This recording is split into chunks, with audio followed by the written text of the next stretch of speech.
भूतिया कुएं का राज। उत्तर प्रदेश के एक गांव में बहुत पुराना कुआं था। गांव के लोग उसे काला कुआं कहते थे। कहते हैं उस कुएं से पानी लेने वाला कभी लौटकर नहीं आया। रात होते ही वहां से अजीब अजीब आवाजें आती। कभी किसी औरत के रोने की, कभी किसी बच्चे के हंसने की। गांव के बुजुर्ग बताते थे कि 100 साल पहले वहीं एक औरत की लाश मिली थी। कहा जाता था कि उस औरत की आत्मा अभी तक कुएं में बसी हुई है। इसी वजह से लोग कुएं के पास जाने से भी डरते थे। लेकिन अजय नाम का एक नौजवान गांव में सबसे बहादुर माना जाता था। वह भूत प्रेत की कहानियों पर विश्वास नहीं करता था।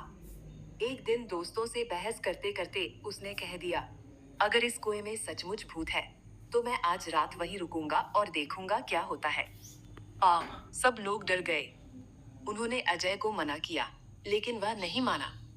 रात के 12 बजे अजय लालटेन लेकर कुएं के पास पहुंच गया। चारों तरफ सन्नाटा था। बस झींगुरों की आवाज सुनाई दे रही थी। उसने कुएं के किनारे बैठकर कहा, अगर यहाँ कोई भूत है तो सामने आओ।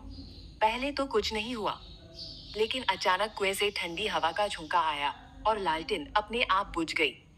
अंधेरे में अजय का दिल जोर जोर से धड़कने लगा। तभी कुएं से एक औरत की परछाई निकली। उसके लंबे खुले बाल, लाल आंखें और सफेद चोला देखकर अजय के होश उड़ गए।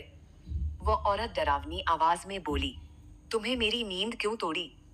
जो इस कुएं के पास आता है वो कभी नहीं लौटता। अजय ने हिम्मत करके कहा, तुम इंसानों को क्यों सताती हो? औरत की आत्मा रोते हुए बोली, मुझे 100 साल पहले धोखे से इस कुएं में धक्का दिया गया था। जब तक कोई मेरी सच्चाई सबके सामने नहीं लाता, मेरी आत्मा यहीं भटकती रहेगी। अजय ने कांपते हुए वादा किया कि वो उसकी कहानी पूरे गांव को बताएगा। अचानक तेज चीख के साथ वह परछाई गायब हो गई। सुबह होते ही अजय गांव लौट आया और सबको पूरी घटना बताई। गांव वालों ने उस औरत की स्मृति में मंदिर बनवाया। कहते हैं तब से उस कुएं से भूत की आवाजें आना बंद हो गईं। लेकिन कभी कभी अमावस्या की रात को राहगीरों को अब भी वहां से किसी औरत की सिसकियां सुनाई देती हैं।